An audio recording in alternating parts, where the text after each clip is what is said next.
Good.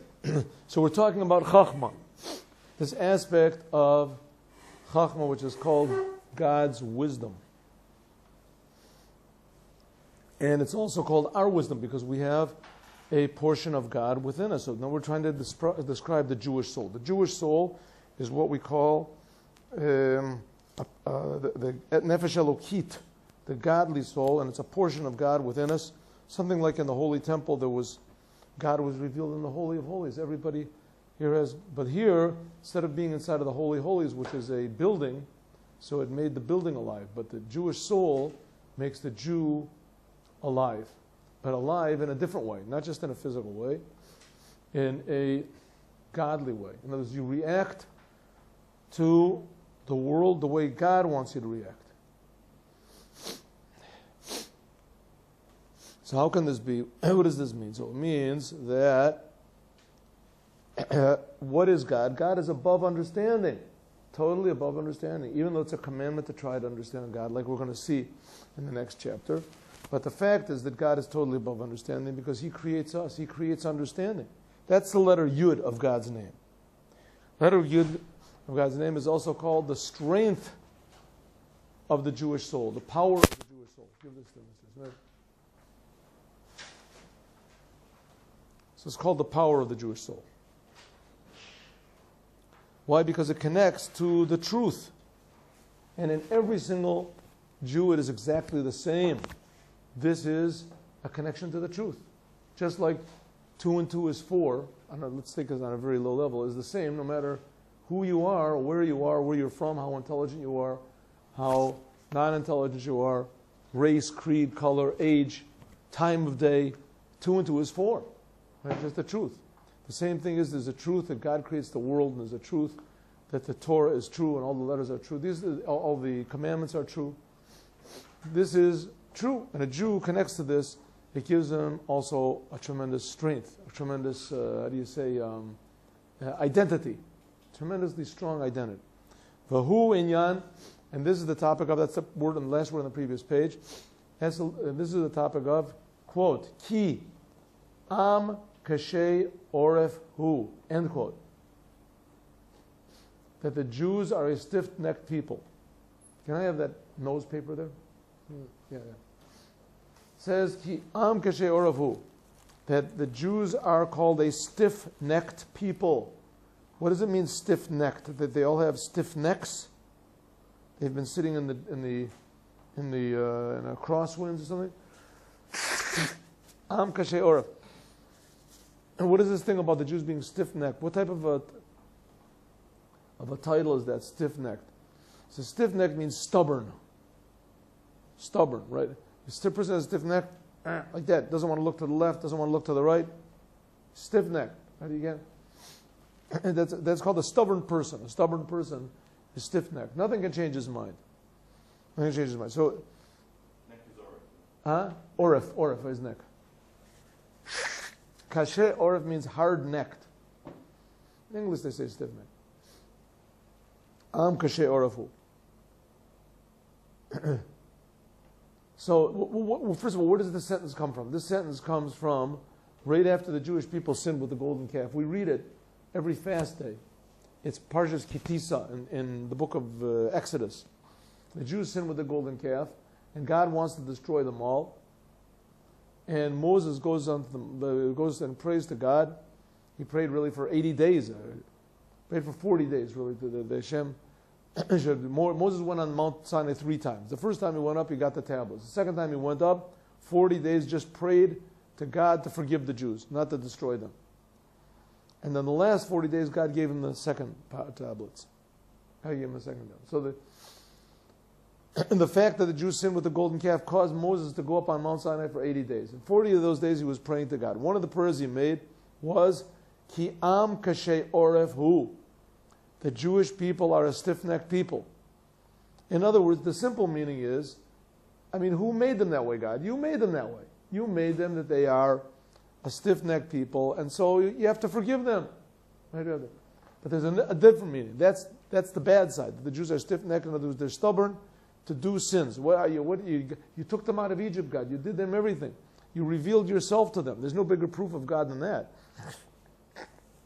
gave them the Torah, split the sea, brought food from heaven, and they still worship the golden calf. You told them, they all heard directly from you, don't worship other gods. Right? Don't worship other gods. And they all went and they made a golden calf and they served it. And how could it be? I'm sure that if all the Christians in the world all heard directly from God, right, that what you're doing is idolatry. You have to only worship the Creator. That at least 90% of them would stop on the spot. Right? They would stop. They would just tear down the crosses, or they would just change the religion or what it means. They would change a few details, and we're not worshiping a person anymore. We're worshiping only the Creator, and that's it. Not the Jews. Not Jews. They all heard God say, "Don't worship idols," and they made the golden calf. Right? Why did they? Because they're stiff-necked people. But there's also another side. The Jews are stiff-necked for bad, yes, but they're also stiff-necked for good. What an example? Abraham. The whole world was against him. Everything he did failed. He didn't have any success. Right? Didn't have any success. He was supposed to. God promised him, you're going to get the land of Israel. Didn't get it. Your children are going to be like the offspring and the stars in the sky. Didn't get it. Right? That's all he cared about. Right? Didn't even have any followers. Who followed Abraham? Right? Didn't have any big crowds of people saying, yes, we want to be Jews. We see that in the end, who went to Egypt? Only 70 people went to Egypt. The whole Jewish nation. Who was the Jewish nation? Only the sons of Isaac. The sons of Jacob. Where are all the people that Abraham? That's it. They all. But nevertheless, Abraham still said, you can do whatever you want to me, God. I still believe in you. 10 tests Abraham went through. 10 tests. I believe in it. It's superhuman. Says, no, that's Jewish. That's Jewish. Jewish people are stiff-necked. Where did he get the stiff neck? How was he so sure that God exists? Where was Abraham? That the Jews afterwards were willing to die at the stake. They were willing to be burned and killed and raped and murdered because they believed in God. They weren't really willing to change the religion. Somebody said, I don't know if it's true, that the first person not to give a Jews a choice to change the religion or die was Hitler. He just killed Jews, didn't care no matter what they believed. No matter what they found out the guy was a Jew, 4th generation, 7th generation, they would kill him. Would kill him. But except for that, they always give him a choice. You can become a Muslim or we're going to kill you. Right? You become a Protestant, Catholic, we're going to kill you. And the Jews would say, Shema Israel. Not going to do it. Not religious Jews. Regular Jews, right? They say, of course I'll be changing my religion. What's the problem? Okay, bow down to this statue, right? Say, I pledge allegiance to Muhammad. Shema Yisrael, Hashem. What happened? All of a sudden, something pops in their neshama. That's called the chachma of the soul. That's the yud. And that's what it means the Jews are stiff-necked. That a Jew, when he realizes the truth, nothing can move him in the world. Nothing. Nothing can move him. Shahari because, and this is a good thing. Let's take it from the beginning. Ki. Because am kashe orav hu, quote unquote. Shezehu, that this is lamaliusa, a praise. Lamaliusa means for the good. Usually stiff-necked people is for the bad, right? They're stiff-necked, they're doing sins, they're incorrigible. That's for the bad, but there is lamaliusa for the good. Shahari, because behold, Omar, it says on this, V'salachta. It says, quote, V'salachta, and you will forgive them, God. You should forgive them. In other words, one way of Moses is saying to God is, the Jewish people, they're stiff-necked, you created them that way, God. Come on, give them another chance. Another way of saying is, the Jews, maybe they sin now, but potentially inside of them, they have the ability to believe in you no matter what. Therefore, you should forgive them. Forgive them on their future. Now they're just a little confused, so they worship idols. But when they realize the truth, there's nothing like the Jewish people. Nothing. They will do good no matter what. They will anything to make the world a better place. Right? They want to do what you want, God. They want to improve the world. You'll see. They're not selfish like this. They won't worship idols. They're only thinking about going to heaven. That's just forgive them, God. Forgive them. That's Lamaliusa. Why? Because they're stiff-necked. What does it mean? The hard neck. When they realize the truth, to do good, nothing can stop them.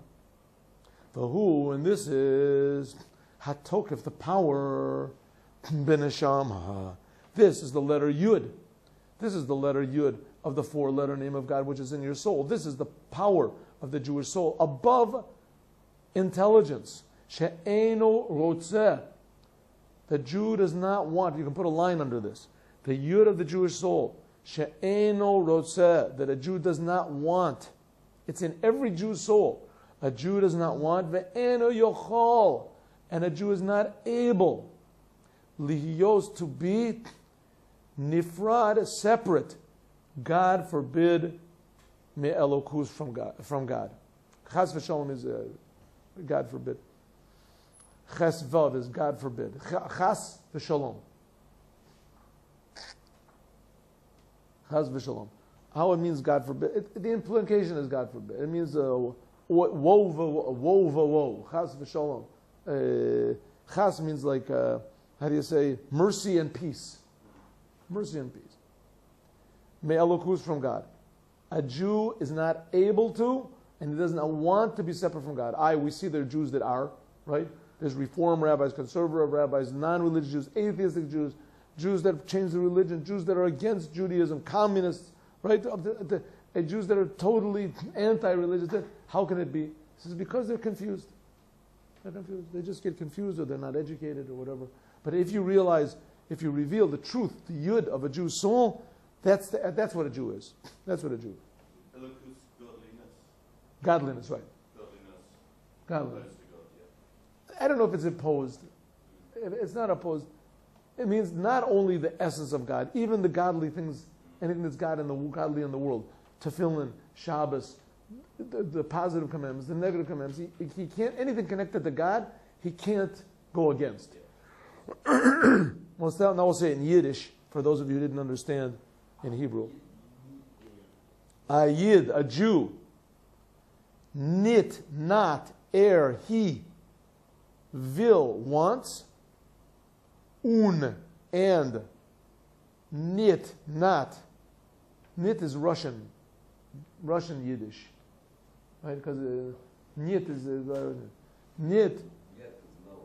Net is Russian, no, it's for not. But in German Yiddish is nicht. Okay, nit, not, can, is he able? Sein is like a helping word. To be, okay, to be, good. Nifrad, can is also, he cannot to be, okay. Nifrad, separate, from Ketlichkeit, from godliness.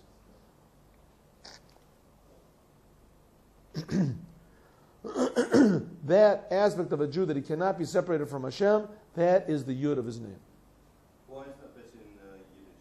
Because the Rebbe, when he was speaking, these Maamorim were not written for people on the street. There wasn't people who were standing on the corners say, "Get your Lubavitcher Rebbe," say right. Everybody, get your Lubavitcher Rebbe speech, right? And everybody's going, yes, the Koreans and the blacks and everybody. Oh, yes, we want to hear what the Lubavitcher. He wrote these things for the Hasidim, right? He wrote these things for the Hasidim to read. Who were they? Eventually, maybe the Hasidim would take it to other people also. It's relevant to everybody. But this is mainly, the Rebbe is writing for Jews, religious Jews, Hasidic Jews. So when the Rebbe wants to get down, wants to really explain it like day-to-day language, so he uses Yiddish. The Rebbe, our Rebbe, he spoke almost always in Yiddish. All the sichos, who spoke Yiddish, right? Who spoke Yiddish? It was advertised, broadcast in all of America. The Rebbe's speeches, broadcast in all of America. The Rebbe would speak Yiddish and there would be English underneath. And the Rebbe spoke English. He spoke English. The Rebbe spoke, many languages. Many languages he spoke. So he gave a speech. He spoke to people. I know he spoke to people in Spanish. He spoke to people in French. French, the Rebbe for sure knew. In Russian, he knew. There was speeches that he spoke in Russian. He spoke to. You can see there's the things where he spoke to people in all sorts of languages. There's a story that he wrote letters to somebody. He wrote a letter to a professor in Japanese. He wrote Japanese to. How he learned Japanese, I don't know, but he had. Does the rabbi know Chinese? I don't know. I mean, Chinese is that much different from Japanese? I guess it is. They're very different.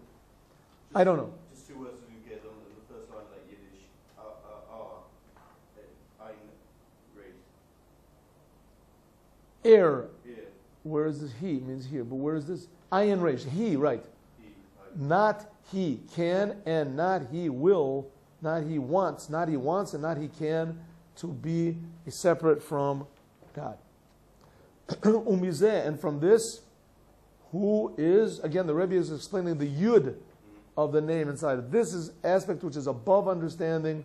This is the power of Hamem Samach Nun. What is this abbreviation?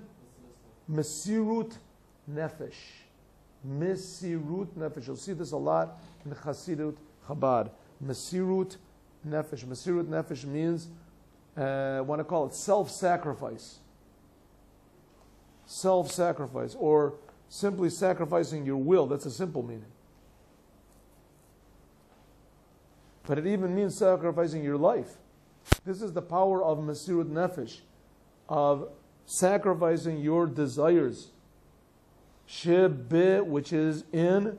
She, which be is in. This is abbreviation. Call each. See the abbreviation? It's the end of that line. The end of the line. Shin, Beis, Chaf, Aleph, Vav, Aleph. See? Third line down. Right? She, me. So, Mem Samach Nun is Mesirut Nefesh. You can write that down. Mesirut Nefesh, self-sacrifice. She be call echad ve'echad. She be call, that's three words. She be call is one word. Echad ve'echad. She be call means is which is in each. Hebrew is a very short language. She, which, be, in, call, each. Which is in each. 4 words in 1 word. She be call. It comes out that each letter is almost another word. Right? She is which, be is in, call each. Right? She, which is in each. 4 letters, 4 words, and 4 letters. She be call, which is in each. Echad ve'echad. One and one. And it is each and every one. This is the power of Mesirut Nefesh, which is in each and every one, Yisrael, of the Jewish people. Limsor nafsho, to give his life. Limsor nafsho, to give his life. A lot of abbreviations, but the reason they are is because these are very common terms used in Chabad. So, I mean, when the Rebbe said it, he didn't say it, in abbreviations. Huh?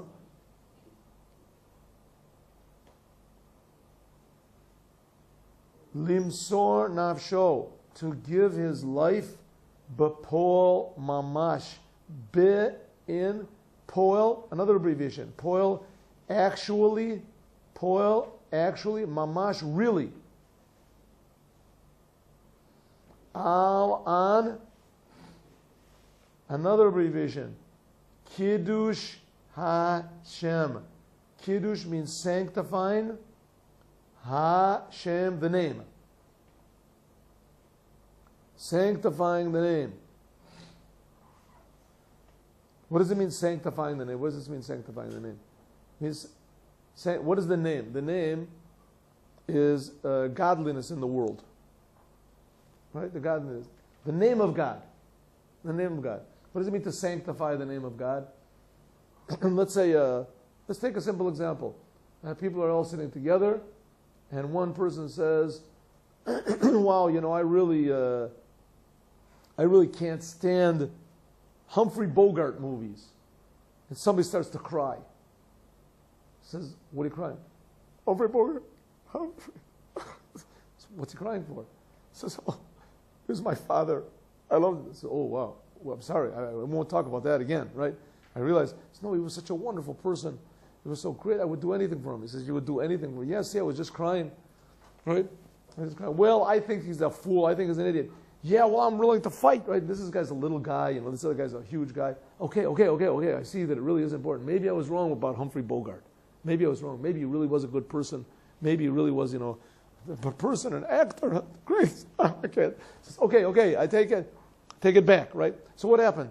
Here, this guy's name. Well, who cares about this actor? But because of this person, the way he acted, and you saw a person really did get excited about it, and he was willing to fight. All of a sudden, you think, hey, maybe this is a little bit more than just somebody's name. Maybe it's something. The same thing with God, right? When you see a Jewish person, they say to the Jewish person, okay, eat this not kosher food. No, not going to do it. Why not? Because I don't want. Okay, we're going to burn you on the stick if you don't eat it. Right? What is it? Shema Yisrael Hashem. You say the person is willing to give his life not to eat this thing. Right? Let's actually burn him. We'll see what happens. I bet when the fire starts, he's going to change his mind. They burn him. Nothing happens. He's willing to give his life for a thing like that. All of a sudden they start realizing, hey, either these Jewish people are crazy, or maybe we're missing something.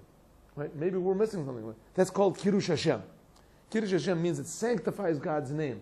All of a sudden you realize the name of God is not just a name. It's not just some little nothing, right? Yeah, take it or leave it. All of a sudden you realize, ooh, this is something really important. Maybe I'm missing the point over here. Right? Either this guy is nuts, or maybe we're nuts. Maybe something's wrong. That's called making God's name holy. Why is a Jew willing to do such crazy things? Why were Jews willing to get burned on the stake and not change their religion? To do these ridiculous things and be called Jews and not care about Jews? Oh, sure, there were a lot of Jews that were intimidated and they changed their religion. But there were a lot of them that weren't. But there were a lot of them. Why? Mainly the ones that changed their religion. You can understand it's logical. But the ones that didn't, why didn't they change their religion? Why were they willing to risk their lives and hold on to their Judaism in order say, because they wanted to go to heaven, they're just a bunch of nuts. Yeah, go and talk to the people. You'll see that they were more or less normal people. They were, they just were people like everybody else. They had senses of humor. They wanted to live. They weren't thinking about heaven all the time. They weren't some sort of religious freaks or monks or something like that. They were normal people. All of a sudden, they refused to change the religion. Why? Why did they refuse to? It says that's called the Yud of God's name. That's the part of the soul which is above understanding. It doesn't make any sense. This is attached to God where a Jew doesn't want to, and is not able to be separate from Hashem. Kamoken, similarly, he's willing to give his life, and kamoken, and similarly. So we are, first word of the line, fourth line from the bottom. No, not the first line, I'm sorry. Second, fourth line down, second word from the end. Fourth line, second word there. Kamoken, similarly. La'amod, to stand. Benisionos, in tests. V'la'amod, and to stand. Neged, against. Kol monea, any obstacles. Monea means a prevention. Want to turn off the cold? Too cold? No, it's fine. Okay. Obstacles. To stand against any. Monea means a prevention. Right? The guy, there's no tefillin. He can't get a pair of tefillin. Okay, I can't get a pair of tefillin. Right? No, I have to find a pair of tefillin. I have to put on tefillin. So he lost his tefillin. I got to put on. Yeah, but some guy was on the plane. He left his tefillin back by home by mistake. He didn't take his bag. What's he going to do? So he runs around like a maniac. Asks everybody, "You're Jewish? This is a shul." He finally finds a synagogue. It's a reform. Nah, I can't go. Conservative. They don't have tefillin. Where am I going to go? Finally he finds an Orthodox. Maybe I can get in. Where's the owner? But he's willing to do anything to get a pair of tefillin and put them on. There were people that put on tefillin in Auschwitz. I told you the stories. The one guy, he had a pair of tefillin. He smuggled a pair of tefillin in Auschwitz. It's a long story, but he smuggled a pair of tefillin in Auschwitz.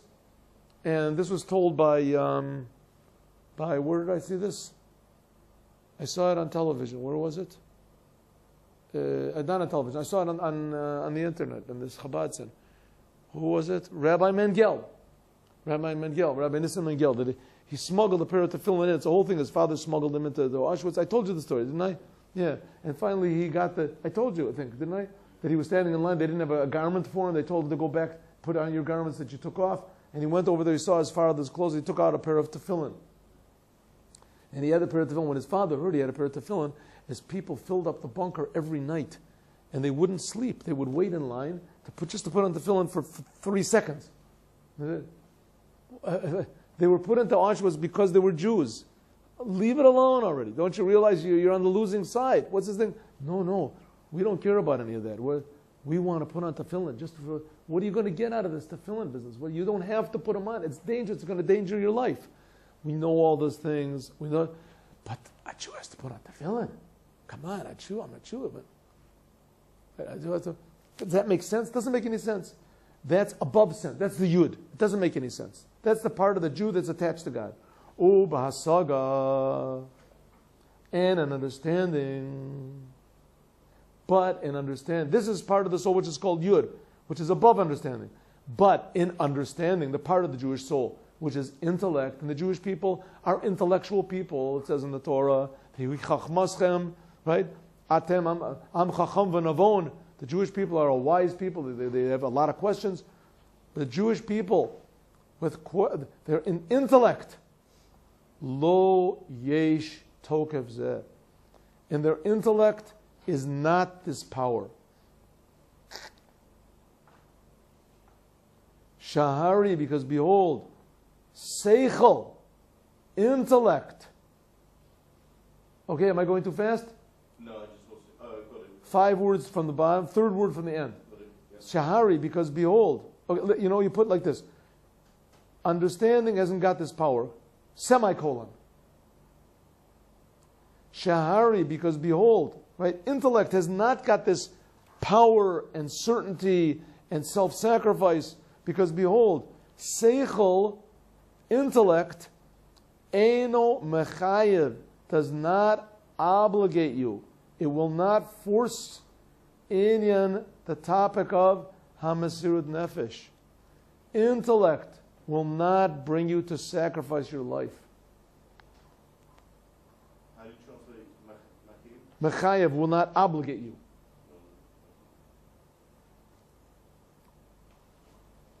It will not. Intellect does not obligate you to give your life. Intellect is a wonderful thing. It's a necessary thing. Intellect can bring you happiness. Yes, when you understand something well, we're going to see it gives you happiness, it gives you pleasure when you understand something, but it will not give you self-sacrifice. Self-sacrifice comes only from the simpleness in your soul, not from the complicated part of your soul. The yud of the soul is yud is a small little letter. It's a little point where you're connected to God and you can't understand it. That's the yud. Intellect is also very important, but intellect will not give you this level of the yud. It won't give you self-sacrifice. Lochin, therefore, b'Torah, therefore in the Torah, lo yesh means there is not. In the Torah, there is not tam, any reason, al masiras nefesh. There is no reason for self-sacrifice. The Torah does not give a reason for self-sacrifice. Rak ne'amar, it just says, quote, ahava, you should love, et Hashem, God, Elokecha, your God, ki, because, hu chayecha, he is your life. End quote. You should love God because God is your life. So a person says, okay, so my life is very important because that's my life is God. He says, no. You know that's not what it means. You know what it means. It means you really value your life, right? Yes, you value your life more than you think. You just say yes. The fact is you value your life infinitely more, right? If somebody pulls out a gun, like they said they pulled out a gun on the previous Rebbe when he was in, said this little toy has made a lot of people do whatever we want, right? A person can have the most wonderful ideas as soon as he sees a gun, or he's going to lose money, or this person, or he sees all of a sudden he changes his mind. Ooh, I think differently. That's shochad. It's called shochad. Shochad is bribery, right? A person suddenly, he sees a little bit of money, all of a sudden everything changes, right? He thinks, well, what I could do with this money, all of a sudden he feels good. Get this money, I feel so good, right? I have another $500 in my pocket, another $1,000. He's willing to change, to cheat, this also, right? Says, but that's your life. Why? Because it's my life. That's why you get excited. Says you should know that God is your life. Where are you getting this life from? It's a gift. It's a miracle. God is giving it to you for free. You are not as important as you think you are. Right? You're not as important as you think you are. Intellect will not bring a person to that, right? It might bring a person logically that he can sit and explain it. But after the professor finishes, or the rabbi finishes explaining it, right? Somebody comes out in the hallway and they say, here, I'll give you $20,000 for your yeshiva if you just do this little thing that says, I, who just gave the lecture, I explained how important Judaism is. You have to go against your intellect. I see that money. I say, okay. God forbid. But nevertheless, that's a human being. Right? You have to fight a battle, tremendous battle, just to remove your mind from it. No, I'm not going to do it. I'm a Jew. I'm a Chassid. No, I don't want the money. Sorry, I'm not willing to do that. I remember that came to my house, there was this guy in Israel, it's not important. The church was giving money. The church was giving money to institutions. The church. And it was, what was it called? These things were called evangelistic. Evangelistic, the Baptistic, evangelistic means they go around, they try to spread their religion to everybody, right? In Israel, what do? They go to yeshivas and they say, we're going to give you $50,000, $100,000, a gift. All you have to do is put a little plaque and say, this building was built by the Evangelistic Society, and take a picture with me, right? Here you have a rabbi with a big beard, everybody knows him. He's standing next to this person who's got a little thing hanging down his neck, and he's got a big check. They make a big check. Look at the rabbi's happy, woo, happy. $100,000 just for this guy. Not. You think I care? I'm going to believe in this religion. The rabbi, everything, his whole being is flushed with happiness, with certainty. He's getting this money. It's such a wonderful thing. It's mamash directly from God himself. He sent this man. Meanwhile, this guy's thinking, here it is. I got my foot in the door, right? Everybody's going to see that, no. On the other hand, what's he going to do something? Israel, one person sees it. One person sees it and says, wow, I see the church is not so bad here. The rabbi is shaking hands with this guy. Not such a bad thing, right? The church. All of a sudden, he's getting money, right? There's a little plaque in front of it. But maybe not. There's a million reasons why not. The one reason, right? There's a million reasons to take the money, one reason not to. What are you going to do? You going to take the money or not? It says, it's 1,000,000 to 1. You got to take the money, right? Mesiras Nefesh says, forget it. You know how much I need that money? I'm choking. I need the money. This guy's got money flowing. Who maybe he's going to do bad things with the money. It's a mitzvah to take from the money. Oh, there's another reason, right? All these reasons. But then it says, to take money from these guys? No way. You say, you know what? I'll tell you what. I'll ask the rabbi. Wait over here. Ask the rabbi. Now the rabbi, he's not giving money to the rabbi. Could be if he was giving money to the rabbi, maybe the rabbi would change his mind. He'd have the same battle. He'd have to ask another rabbi, right? He asked the rabbi. The rabbi says, no way, you can't take it. Sorry, I'm not going to take it. $100,000? Right? There was one person that said, listen, you should have offered me $1 million. It's $1 million you would be willing to do it for? No, I wouldn't be willing for $1 million either. But just to say, I was willing to sacrifice $100,000 for Judaism, I will sacrifice